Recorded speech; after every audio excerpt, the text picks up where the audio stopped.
খাস্তা গজা তো অনেকেই খেয়েছেন, কিন্তু আজকে আমি আপনাদেরকে দেখাবো একদম নতুন স্টাইলে নতুন পদ্ধতিতে ব্যবসা করার জন্য বা বাড়িতে তৈরি করার জন্য লম্বু গজা রেসিপি। এটা দেখতে যেমন খুবই সুন্দর, বাইরে খাস্তা মুচমুচে আর ভেতরে একদম রসে ভরা। এই গজাটা বানানোর জন্য একটা ঘরোয়া উপকরণ আছে, যেটা দিলেই হবে গজাটা একদম পারফেক্ট। নমস্কার বন্ধুরা, বেঙ্গল সুইট চ্যানেলে আপনাদের সকলকে স্বাগত জানাই। আজকে আমি আপনাদেরকে এমন একটা নতুন ধরনের গজা মিষ্টির রেসিপি দেখাবো, যেটা দেখলে আপনি অবাক হয়ে যাবেন। এই গজাটা দেখবেন সাধারণত কোনো স্টেশনারি দোকানে কিন্তু এগুলো পাওয়া যায়। এই গজাটা দেখতেও যেমন খুবই সুন্দর, খেতেও কিন্তু অসাধারণ টেস্ট। যেমন খাস্তা তেমন মুচমুচে, মুখে দিলেই একদম মিলিয়ে যায়। আর এই গজাটাকে আপনারা প্রফেশনালও নিতে পারেন, অথবা বাড়িতে তৈরি করার জন্য কিন্তু নিতে পারেন। এই গজাটা তৈরি করে অনেক দিন পর্যন্ত কিন্তু সংরক্ষণও করে রাখা যায়। আর এই গজাটা বানালে এতটাই সহজ, যেটা আপনি দেখলেই বুঝতে পারবেন। আর এই গজাটা বানানোর জন্য আমি এখানে একটা ছোট্ট বাটি নিয়েছি। এই বাটিতে আমি কিভাবে তৈরি করছি সেটা একবার দেখুন। এইবার এই বাটিটাতে আমি দিয়ে দিচ্ছি চা চামচের 3-4 চামচের মতো সুজি। এখানে সাধারণত বাড়িতে যে চা চামচগুলো থাকে সেই চা চামচে করেই আমি এখানে 3-4 চামচ সুজি এখানে দিয়ে দিলাম। এবার দেখুন, এই সুজিটাতে আমি ঈষৎ উষ্ণ গরম জল করে নিয়েছি। আঙুলটা ডুবিয়ে রাখা যাচ্ছে এরকম গরম জল আমি নিয়েছি। এবারে এই 3-4 চামচ সুজির সাথে আমি এখানে দিয়ে দেবো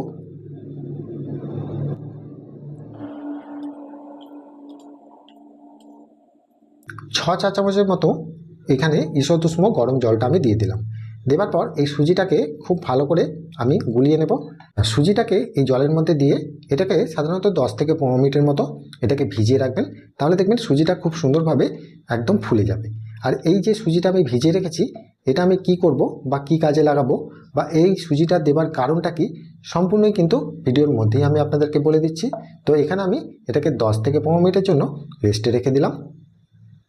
এখানে সুজিটার যতক্ষণ রেস্ট হচ্ছে বা সুজিটা যতক্ষণ ভিজছে, ততক্ষণের মধ্যে আমি এখানে একটা চিনির রস তৈরি করে নেবো গজাগুলো রস দেওয়ার জন্য।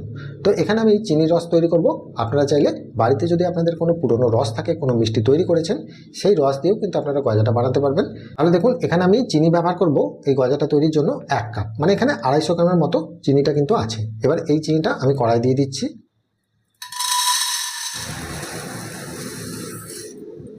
আর এই 1 কাপ চিনির জন্য আমি এখানে দিয়ে দিচ্ছি দেখুন হাফ কাপের মতো জল। কারণ রসটাকে আমাদেরকে একটু মোটা করে তৈরি করতে হবে, সেজন্য এখানে 1 কাপ চিনির জন্য হাফ কাপ জল এখানে দিতে হয়। তাহলে এখানে জলটা আমি এখানে দিয়ে দিলাম। ফ্লেভারের জন্য যদি রসের মধ্যে ফ্লেভার আনতে চান, তাহলে এখানে 2টোর মতো ছোটো এলাচের মুখটা ফাটিয়ে আমি এখানে দিয়ে দিচ্ছি, আপনারা দিয়ে দেবেন। এবার দেখুন, রসটা আমার এখানে ফুটে গেছে, চিনি আর জলটা খুব সুন্দরভাবে গলে মিশে গেছে। এবারে এই রসটা ফুটে যাওয়ার পর আমি গ্যাসটাকে অফ করে দিচ্ছি। আচ্ছা, রসটা তৈরি হয়ে যাওয়ার পর যদি আপনারা হাতে নিয়ে দেখবেন এটা কিন্তু একটু আঠালো টাইপের রস, মানে খুব স্ট্রং একতারের শিরা কিন্তু এখানে নয়। আপনারা যদি পুরনো রস দিয়ে তৈরি করেন বাড়িতে, তাহলে পাতলা রস যদি থাকে চিনি খাইয়ে মোটা করে নেবেন, তাহলেই হয়ে যাবে। এখানে দেখুন, এই যে রসটা আমি তৈরি করেছি, এই রসটার মধ্যে আপনারা যদি চান তাহলে অল্প 1 চামচের মতো লেবুর রস দিয়ে দিতে পারেন। কারণ লেবুর রস দিয়ে দিলে কি হয়, যে চিনির রসটা খুব সহজে জমে যায় না। তো এখানে আমি লেবুর রসটা দিলাম না, আপনারা চাইলে এখানে দিতে পারেন। দেখুন, চিনির রসটা তৈরি হয়ে যাওয়ার পর আমি এটাকে ঢাকা দিয়ে রেখে দিচ্ছি, কারণ এটাকে কিন্তু রসটাকে গরম রাখতে হবে। তো এটা কতটা গরম বা কতটা ঠান্ডার মধ্যে এই গজাগুলো ভেজে রসের মধ্যে দিতে হয় সম্পূর্ণ কিন্তু দেখিয়ে দেবো। তার আগে এইভাবে ঢাকা দিয়ে আমি রসটা নামিয়ে দিচ্ছি। এবারে দেখুন, গজার ডোটা বানানোর জন্য আমি এখানে একটা মিক্সিং বোল নিয়ে নিয়েছি। এই মিক্সিং বোলেতে আমি এখানে ময়দা নিয়ে নেব। ময়দাটা দেখুন আমি মেজারিং কাপের মাধ্যমে নিচ্ছি। এখানে ময়দাটা সাধারণত 1 কাপ মানে 125 গ্রামের মতো হয়। তাহলে এখানে আমি 300 গ্রামের মতো ময়দা ব্যবহার করব। তার জন্য কিন্তু আপনারা চাইলে ময়দাটাকে ওজনও করে নিতে পারেন, অথবা এইভাবে মেজারিং কাপে মেপেও নিতে পারেন। তাহলে দেখুন 300 গ্রাম ময়দা সমান আমি এখানে কত কাপ ময়দা এখানে দিই। তাহলে এখানে আমি 1 কাপ ময়দা দিলাম। তাহলে দেখুন আরও 1 কাপ এখানে ময়দা দিয়ে দিলাম। এখন এখানে আমি 1 কাপের 4 ভাগের 1 ভাগ নিয়েছি, তাহলে এখানে আমার 50 গ্রামের মতো হয়ে যাবে। এটা আমি এখানে দিয়ে দিলাম। এখানে দেখুন, এই 300 গ্রাম ময়দাতে আমি অল্প করে একটু লবণ দিলাম। লবণটা কিন্তু সম্পূর্ণ অপশনাল, আপনারা চাইলে এটা দিতেও পারেন অথবা নাও পারেন। এবারে দেখুন, এখানে আমি দিয়ে দিচ্ছি অল্প করে একটু কালো জিরে। আচ্ছা, আর এখানে দিয়ে দিচ্ছি দেখুন খাবার সোডা বা বেকিং সোডা, বেকিং পাউডার নয়, বেকিং সোডা 1/4 টিস্পুন। আমাদের বাড়িতে যদি এরকম টিস্পুন নাও থাকে, তাহলে কিন্তু আপনারা এরকম চামচের মাধ্যমেও কিন্তু এটা মেপে নিতে পারেন। তো এখানে যদি চামচে করে মাপা হয়, বাড়িতে থাকা চামচে করে, তাহলে এখানে কতটা হচ্ছে দেখুন। তাহলে এখানে দেখতে পাচ্ছেন যে 1/4 টিস্পুনের মতোই কিন্তু এখানে হচ্ছে। আচ্ছা, এখানে এবার শুকনো উপকরণগুলো খুব ভালো করে একবার মিশিয়ে নিলাম। এবার আমি এখানে দিয়ে দিচ্ছি ময়ানের জন্য সাদা তেল। আপনারা চাইলে এখানে গাওয়া ঘিটাও দিতে পারেন, আর প্রফেশনাল যদি দোকানে তৈরি করেন সেক্ষেত্রে আপনারা ডালদা ঘিটাও কিন্তু গলিয়ে দিতে পারেন। তো এখানে বাড়িতে যেহেতু আপনারা তৈরি করবেন সেজন্য আমি এখানে ডালদা ঘিটা দেখালাম না, এখানে সাদা তেল দিয়েও যে কীভাবে এই ময়দাটাকে মাখতে হয় সেটাই দেখিয়ে দিচ্ছি। তার জন্য এখানে দেখুন 4 টেবিল চামচের মতো আমি এখানে সাদা তেলটা দিয়ে দিচ্ছি।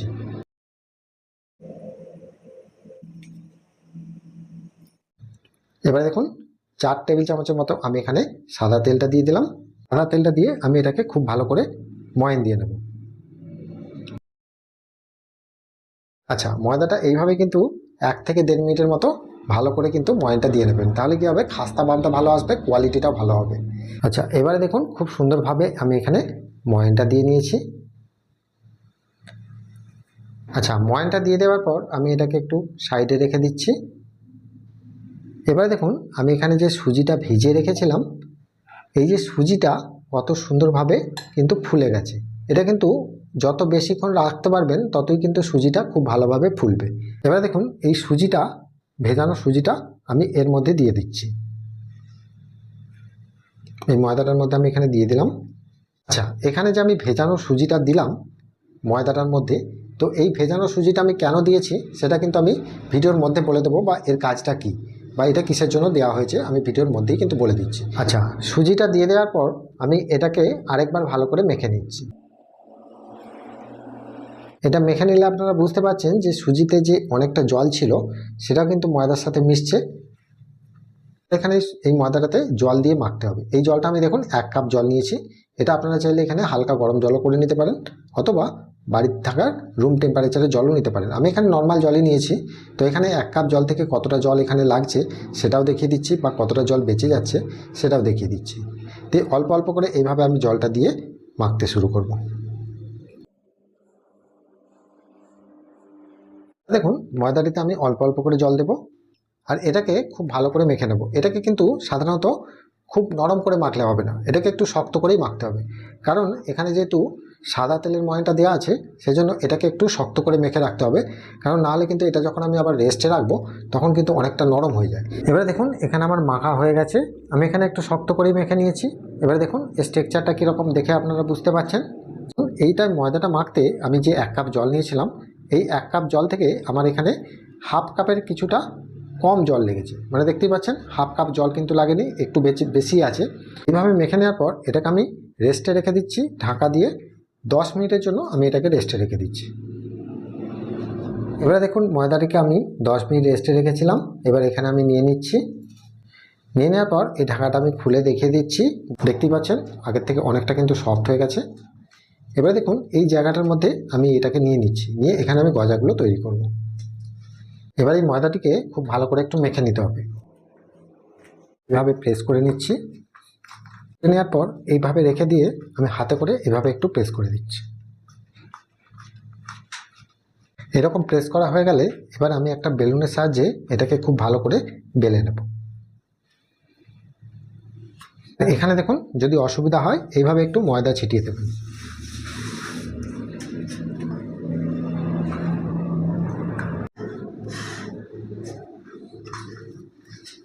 দেখুন এটা আমার এখানে বেলে নেওয়া হয়ে গেছে। এবার আপনাদেরকে আমি দেখিয়ে দিই যে এর থিকনেসটা কীরকম আছে। আপনারা নিশ্চয়ই দেখে বুঝতে পারছেন যে এখানে কিন্তু খুব বেশি আমি পাতলা করে বেলিনি, এখানে একটু মোটা করেই বেলে নিয়েছি। এইরকম থিকনেসে কিন্তু বেলে নিতে হবে, দেখতেই পাচ্ছেন। এখানে একটা ছুরি নিয়েছি, এবারে এগুলোকে আমি পিস তৈরি করব। তার জন্য দেখুন প্রথমে এইভাবে ছাঁট, আমি প্রথমে এই সাইড থেকে কিছুটা অংশ আমি এখানে বাদ দিয়ে দিলাম, দেখতেই পাচ্ছেন। এখানে যে অংশটা বাদ হয়ে গেল ছাঁট হিসাবে, এটাকে কিন্তু আমরা কাজে লাগাবো। তো এটাকে আমরা কিভাবে এই গজা শেপটা তৈরি করব সেটাও কিন্তু আমি এখানে দেখিয়ে দেবো। তো এখানে এই ছাঁটগুলো বাদ দিয়ে সাইডে রেখে দিচ্ছি। এবার দেখুন এখানে একটু সরু করে কাটতে হবে।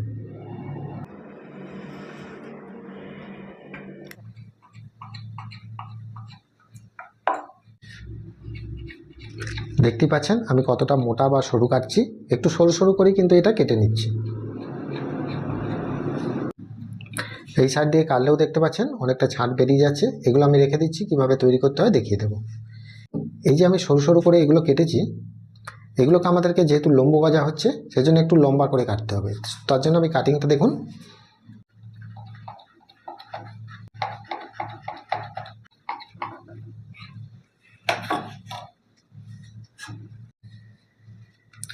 তো এখানে দেখতে পাচ্ছেন গজাগুলো কত সুন্দরভাবে তৈরি হয়েছে, একদম লম্বা লম্বা টাইপের। এরকম করে প্রত্যেকটা তুলে নিয়ে আমি এই প্লেটটার মধ্যে রেখে দেবো। যে ছাঁটগুলো রেখেছিলাম, যে ছাঁটগুলো বাদ হয়েছিল, সেই ছাঁটগুলো কিন্তু আমি এখানে গজা শেপটা তৈরি করে নেব। তার জন্য দেখুন এখানে প্রথমে আমি এটাকে খুব ভালো করে মেখে নেব। মেখে নেওয়ার পর এটাকে আমি এইভাবে একটু লম্বা করে রোল করে নেব। এবার দেখুন রোলটা করে নেওয়ার পর হাতে করে একটু প্রেস করে দিচ্ছি। প্রেস করে দেওয়ার পর আমি মধ্যখানে এইভাবে একটা কেটে দিচ্ছি।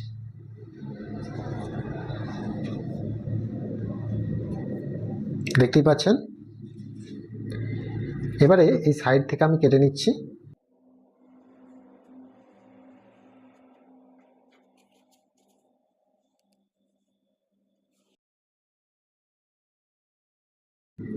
তাহলে দেখতে পাচ্ছেন এখানেও কিন্তু আমার এক পিস করে 2 পিস গজা তৈরি হয়ে গেল। এবার এগুলোকেও আমি এখানে রেখে দিচ্ছি। এরপর দেখুন পিস তৈরি করে নেওয়ার পর বাকি যে অংশটা পড়ে থাকবে অল্প করে, সেটাকে এইভাবে হাতে করে একটু পাকিয়ে নেবেন।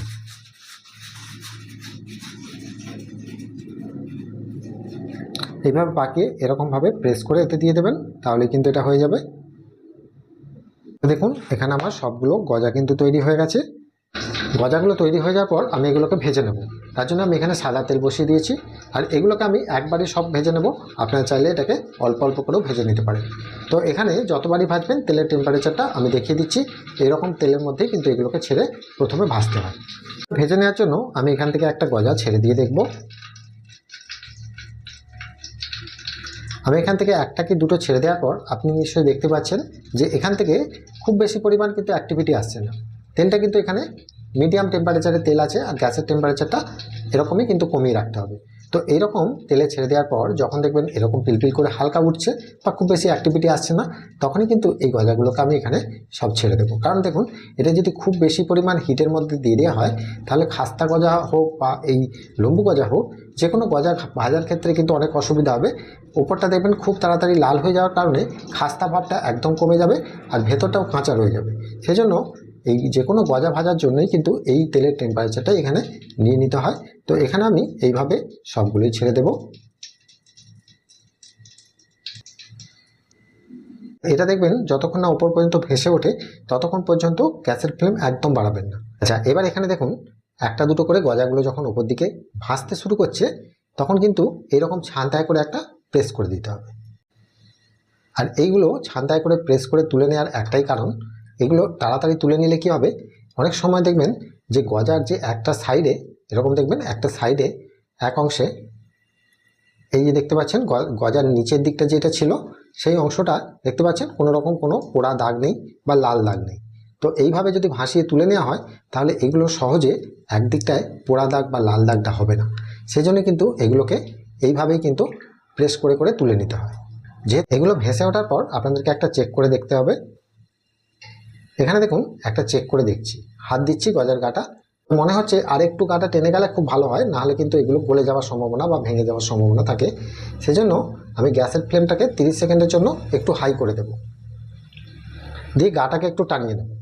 গ্যাসের ফ্লেমটাকে আমি হাই করে রাখার পর এখান থেকে আমি একটা তুলে নিয়ে দেখব যে গাটা টেনেছে কিনা। এবার আমি এখানে দেখতে পাচ্ছি যে গাটা এখানে টেনে গেছে গজার, আর এখানে গ্যাসের ফ্লেমটা বাড়াবো না। এবারে গ্যাসের ফ্লেমটাকে একদম কমিয়ে দিয়ে 10 থেকে 12 মিনিটের মতো আস্তে আস্তে এটাকে একদম লো টেম্পারেচারের তেলের মধ্যে ভেজে নিতে হবে। এবার আপনাদেরকে বলে দিই যেখানে আমি সুজিটা কেন ব্যবহার করেছিলাম।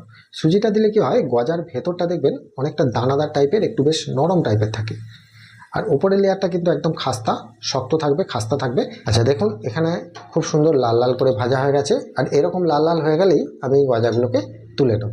তো এখানে এটাকে যখন ছেঁকে তুলবেন তখন গ্যাসের ফ্লেমটাকে 30 সেকেন্ডের জন্য একটু বাড়িয়ে দিয়ে তারপর তুলবেন, কারণ যেহেতু এটা লো ফ্লেমে ভাজা হয়েছে ভেতরে অতিরিক্ত তেল থাকতে পারে, তাই এখানে গ্যাসের ফ্লেমটাকে যদি 30 সেকেন্ড বাড়িয়ে দেওয়া হয় অতিরিক্ত তেলটা কিন্তু বেরিয়ে যাবে।